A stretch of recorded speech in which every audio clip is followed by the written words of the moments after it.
मायावती जी, बहन जी, दलित आंदोलन बहुजन वैचारिकी से उभरे देश के सबसे प्रमुख राजनीतिक चेहरों में से एक हैं। उन्होंने भी अभी अपनी पिछली प्रेस कॉन्फ्रेंस में कहा कि बहुजन समाज पार्टी ने तो हमेशा नौजवानों, छात्रों और जनजी के लिए काम किया है। उन्होंने जनजी शब्द का भी इस्तेमाल किया। शायद अपने इतने लंबे राजनीतिक कैरियर में पहली बार किसी अपने राजनीतिक भाषण या प्रेस कॉन्फ्रेंस में उन्होंने इस शब्द का इस्तेमाल किया होगा। उदाहरण के तौर पर दिल्ली के जंतर मंतर पर अभी कुछ दिन पहले कॉकरोच जनता पार्टी का छात्रों, नौजवानों, जैन जी आदि की समस्याओं को लेकर आंदोलन छिड़ा। तो फिर वहां इनके इस आंदोलन को कांग्रेस व इनके सहयोगी दलों ने हाईजैक कर लिया। और बहन जी ही क्यों, आकाश आनंद जो अभी इस समय इसलिए चर्चा में है कि उनकी फिर से बहुजन समाज पार्टी के राजनीतिक मंच पर बड़ी जोरदार तरीके से वापसी हुई है और उन्होंने तो खुद को जंजी बता ही दिया। सुनिए उन्होंने क्या कहा। उन्होंने कहा कि मैं भी जंजी ही हूँ और खुद को जंजी ही नहीं बताया आकाश आनंद ने। उन्होंने अखिलेश यादव को ये कहा कि उन्हें क्या कहूँ, 50 साल के हो रहे हैं, अखिलेश अंकल कहा, और ये भी जताने की कोशिश की कि वो जंजी नहीं है। अभी कुछ दिन पहले हमारी यंग जनरेशन, टेक्निकली मैं भी उसी जनरेशन से हूं, उन्होंने खूब आंदोलन किया। उन्होंने शिक्षा मंत्री के खिलाफ आंदोलन किया। उन्होंने कहा कि पेपर लीक हो रहे हैं तो जो एजुकेशन मिनिस्टर है उन्हें इस्तीफा देना होगा। और केवल बहुजन वैचारिकी आकाश आनंद और बहन जी की ही बात क्यों, भारत के राजनीतिक विमर्श में, पॉलिटिकल डिस्कोर्स में जंजी इस तरह से आया है कि एक तरह से सांस्कृतिक पुनरुत्थान की बात करने वाले आरएसएस प्रमुख मोहन भागवत ने तो बाकायदा जंजी से संवाद के लिए एक कार्यक्रम किया, वहां जंजी से जुड़े नौजवान छात्रों के सवालों का जवाब दिया। खैर, बाकी नेता भी जंजी शब्द का इस्तेमाल कर रहे हैं अपने मीडिया बाइट्स में, भाषणों में। बहुजन वैचारिकी और जंजी में क्या तालमेल हो पाएगा? आकाश आनंद आए, उन्होंने कहा कि मैं खुद जंजी हूँ और नौजवानों और तमाम सारे मुद्दों की बात की। बहन जी ने भी प्रेस कॉन्फ्रेंस में बात की, लेकिन बात शुरू करते हैं इस बात से कि जंजी के जो तेवर हैं, वो अपने तेवरों के कारण राजनीति में चर्चा में आई, और जो बहुजन आंदोलन है जिसके बारे में खुद कुछ दिन पहले ही मायावती जी ने कहा था कि हमें बहुत संवैधानिक तरीके से, बहुत शांत न्यायपालिका, संविधान का सहारा लेते हुए आगे बढ़ना है, वरना इस तरह के विरोध प्रदर्शन दलित समाज की स्थिति को और ख़राब कर देते हैं। उनका इशारा यही था। मेरठ में हुए कांड के बारे में, हुए प्रदर्शन के बारे में वो बोल रही थी। लेकिन शायद जंजी का मसला जंतर मंतर के बाद इस कदर गर्मा चुका है पॉलिटिकल परसेप्शन में, पॉलिटिकल डिस्कोर्स में, कि बहन जी ने भी उस शब्द का इस्तेमाल किया और उसके हितों की बात की। आकाश आनंद को लाने के पीछे की व्याख्या भी यही की जा रही है कि अगर सामान्य शब्दावली में कहें तो युवाओं को लुभाने के लिए, और अभी के बदले डिस्कोर्स आफ्टर जंतर मंतर में कहें तो जंजी के लिए। उन्होंने जंजी खुद को बताया ही। लेकिन क्या बहुजन समाज पार्टी, जो बहुजन आंदोलन बहुत शांत तरीके से चलता था, अगर उसके पूरे इतिहास को जानने वाले जानते हैं कि कैसे छोटी छोटी बैठकें की जाती थी और उसमें बहुत आक्रामक होने के बजाय संगठित होने पर ज़्यादा जोर दिया जाता था। नौजवान उसमें भी हमेशा से थे। नौजवान होते होते बहुत सारे लीडर बसपा में आए, लोग आते थे, जब संसाधन कम थे साइकिलों से आते थे, जुटते थे, इकट्ठा होते थे, अपनी बात रखी जाती थी और समाज में दलितों की स्थिति और उसकी पूरी एक बहुजन वैचारिकी पेश की जाती थी, जिसमें शिक्षित लोग, पढ़े लिखे लोग अपनी बातों को समाज के दूसरे तबकों तक पहुंचाते थे, जिसमें बहुत सारे युवा भी होते थे जो कि समाज के प्रौढ़ों को, पुराने लोगों को बताते थे। लेकिन आकाश आनंद ने जिस अंदाज में कहा कि मैं भी जंजी हूँ, और बहन जी ने भी उसका जिक्र कर ही दिया, तो बहुजन समाज पार्टी को भी क्या ये लग रहा है कि अब जो बहुजन आंदोलन की एक बहुत काडर बेस, बहुत सभाएं करने और संगठित करने, समाज के लोगों को मुद्दे बताने, आगे बढ़ने, वोट की ताकत समझाने और अपने मुद्दों के साथ जमे रहने, जैसे कांशीराम जी भी, जो कि बहुजन वैचारिकी के एक प्रमुख स्तंभ हैं, वो भी ये कहा करते थे कि जो है हमें अपने को वोट देना है, पहला चुनाव तो हम हराने के लिए लड़ते हैं, दूसरा चुनाव हम हारने के लिए लड़ते हैं, और फिर तीसरे चुनाव में हम चैलेंज देते हैं, उसे जीतने के लिए लड़ते हैं। तो उनका था कि हम मुद्दों के साथ जमे रहेंगे तो एक ना एक दिन बदलाव ज़रूर आएगा।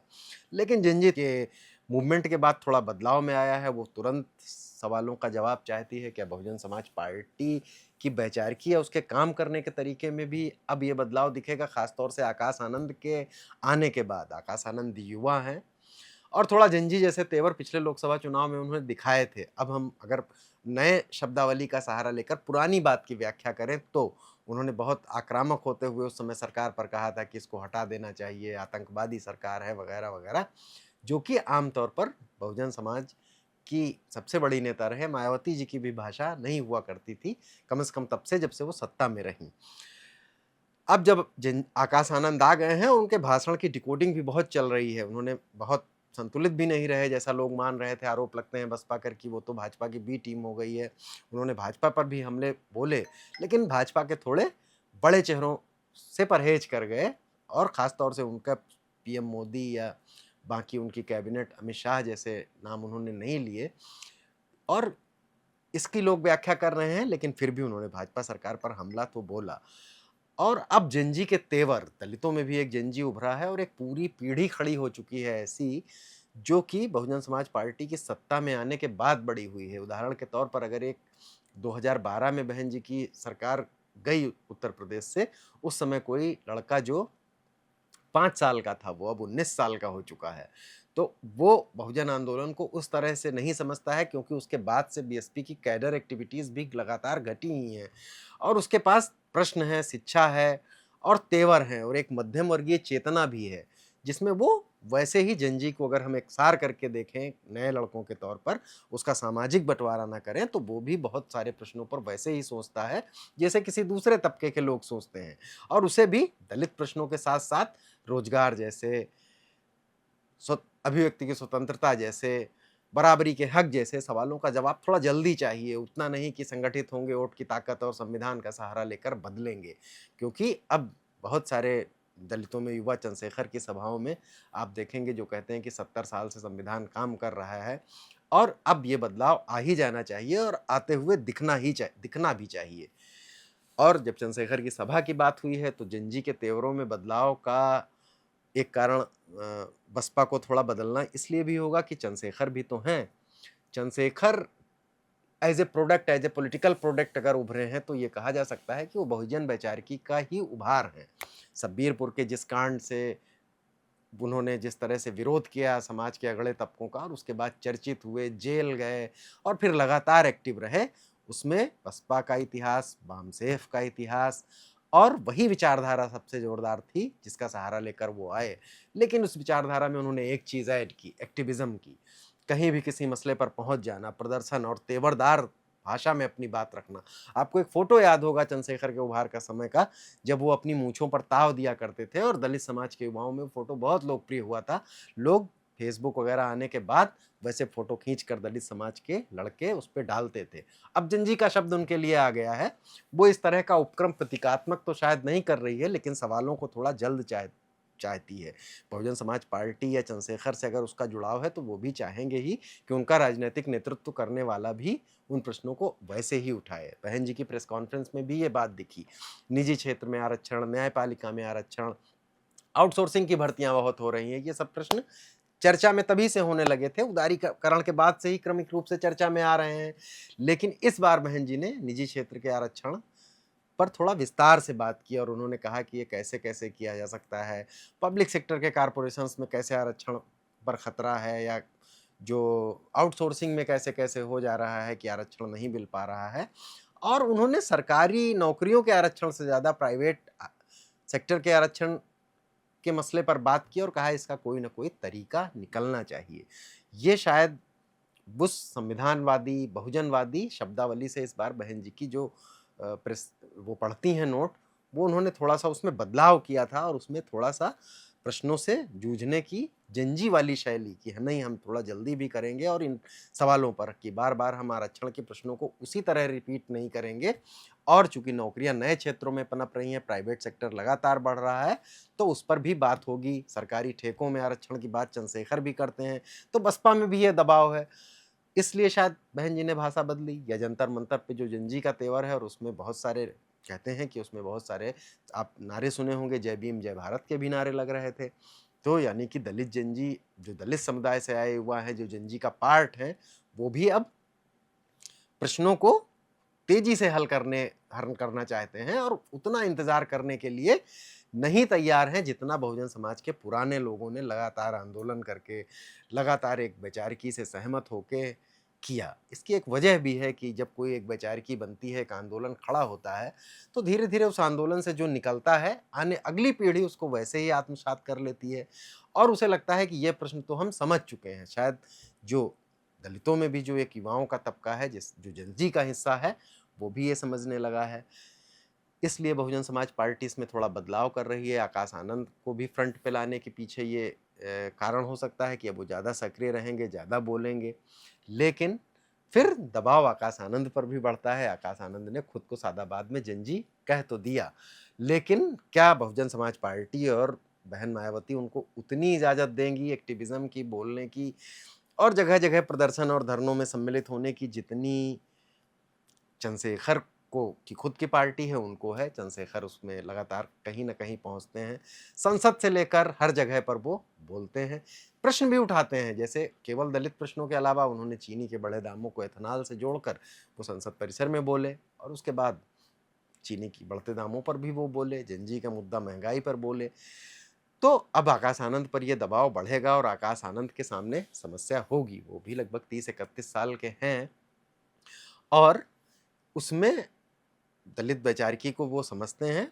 अगर पिछले चुनाव के, लोकसभा चुनाव के उनके भाषणों को देखा जाए तो वो बहुत सारी बातें करते हैं, बाबा साहब का नाम लेते हैं, लेकिन सवाल फिर वही है कि बहुजन समाज पार्टी का नेतृत्व, जिसमें अंतिम निर्णय मायावती जी ही करती हैं, बहन जी ही करती हैं, क्या वो आकाश आनंद को चंद्रशेखर के आज पैरेलल एक एक्टिविज्म करने की और जगह जगह दलितों के प्रश्नों पर शामिल होने की आज़ादी भी देंगी? क्योंकि बहन जी की अगर पिछली प्रेस कॉन्फ्रेंस ही देखें तो उन्होंने दलित समाज से ही भी अपील की थी कि संविधानवादी तरीकों में रहिए, न्यायपालिका का सहारा लीजिए, निचली अदालत में न्याय नहीं मिलता है तो ऊपरी अदालत में जाइए, संगठित रहिए, और यही तरीका ही था बहुजन राजनीति का। लेकिन चंद्रशेखर का दबाव भी है और जंजी के तेवर भी हैं। ये केवल चंद्रशेखर का राजनीतिक दबाव नहीं है, समाज भी आकाश आनंद को तभी बड़े नेता के तौर पे शायद स्वीकार करेगा जब वो बदलती हुई परिस्थितियों में नए सिरे से प्रश्नों को एड्रेस करना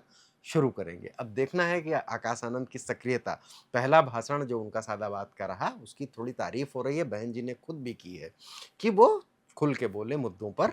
अब वो आगे सिर्फ बसपा की रैलियों में एक्टिव रहते हैं या फिर अपने राजनीतिक दौरे थोड़ा बढ़ाते हैं। बहुजन वैचारिकी और बसपा की पारंपरिक राजनीति से अलग होकर और केवल कैडर की बैठकों में सम्मिलित होकर और कैडर की मीटिंग्स लेकर लोगों को संगठित करके के बजाय मुद्दा जहां गर्म हो वहां भी पहुंचते हैं, प्रश्नों का तात्कालिक समाधान सुझाते हैं और एक पूरी जंजी को और ख़ासतौर से रोजगार, नौकरी जैसे प्रश्न निजी क्षेत्र में और बाकी भी को कैसे उठाते हैं, इस पर भी निर्भर करेगा। थोड़े संकेत तो मिले हैं, केवल आकाश आनंद की तरफ से नहीं, बहन जी की तरफ से भी, लेकिन ये कितनी दूर तक जाएगी, क्योंकि बहुजन वैचारिकी का भी पूरा एक आधार है और उस आधार को बहन जी कितना बदलने को तैयार होंगी, कितना लिबर्टी देंगी आकाश आनंद को, ये भी देखने वाली बात होगी। अनुराग अड्डा में आज यहीं तक, कल फिर किसी नए मुद्दे के साथ आपसे मिलेंगे। देखते रहिए बोले भारत। चैनल को सब्सक्राइब कीजिए, अपनी राय से अवगत कराइए। नमस्कार, धन्यवाद।